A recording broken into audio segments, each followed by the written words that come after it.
Sometimes I Think About Dying is a new movie by Rachel Lambert. It stars Daisy Ridley of Star Wars fame, and it's based off a play called Killers by Kevin Armento, who serves as a co-writer here. It follows Fran, who is this socially awkward corporate office worker in Oregon. She doesn't really do all too much besides go to work, go home, and often daydreaming a lot of the time about her own death.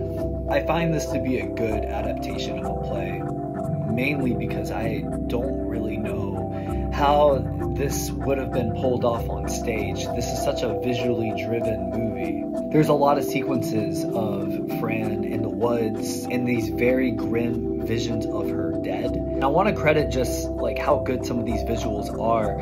All of these woods shots, it remind me a lot of Forks from Twilight. It also often remind me of the album of Academist by Grizzly Bear, just because there's something psychedelic in the woods about a lot of the content on this. The sounds of this movie too are great. Like when Fran is entering the office in the beginning, you get to hear the outside and just how quiet it is. And then she closes the door and all you hear is... And while this movie does sound very depressing, and it is, there's also a happy sentiment going on as Fran meets this new office worker who strikes this sort of situationship with her. This actually gets Fran to really kind of think about her life a little bit more and the pleasures of it. The guy asks her at one moment, like, what do you like and what are you good at? And she says, my job, I'm good at my job.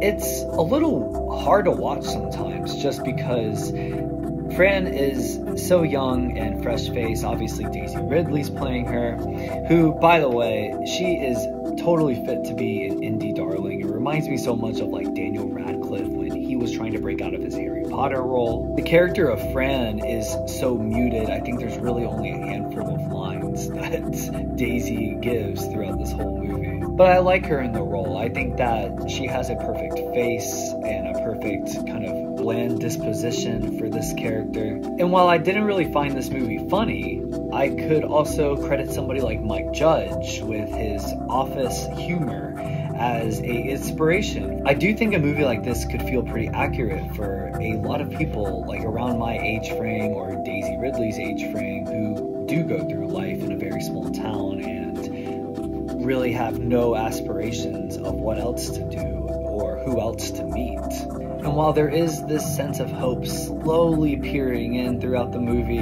I don't really know if it really stuck the landing for me. I kind of walked away from this as depressed as this movie started. It's not that I disliked this experience. I thought it was atmospheric and pleasant a lot of the time. I like the Oregon setting and I think the intentions here are good. It is a short movie. It's about 93 minutes before credits. I kind of wish this movie just did a little bit more. Characters have iPhones and stuff. I understand that this play came out in 2013 where social media wasn't what it is now. I was kind of hoping to see what Fran thought of using apps and stuff, which I guess for the character, it'd be something that she's not interested in, but nor was anybody in her office really on their phones all that much. It's a pleasant watch. It's pretty slow and it is depressing. I would give this movie a 6.6. It is now streaming on Apple TV and Amazon Prime. It is released by Oscilloscope Labs.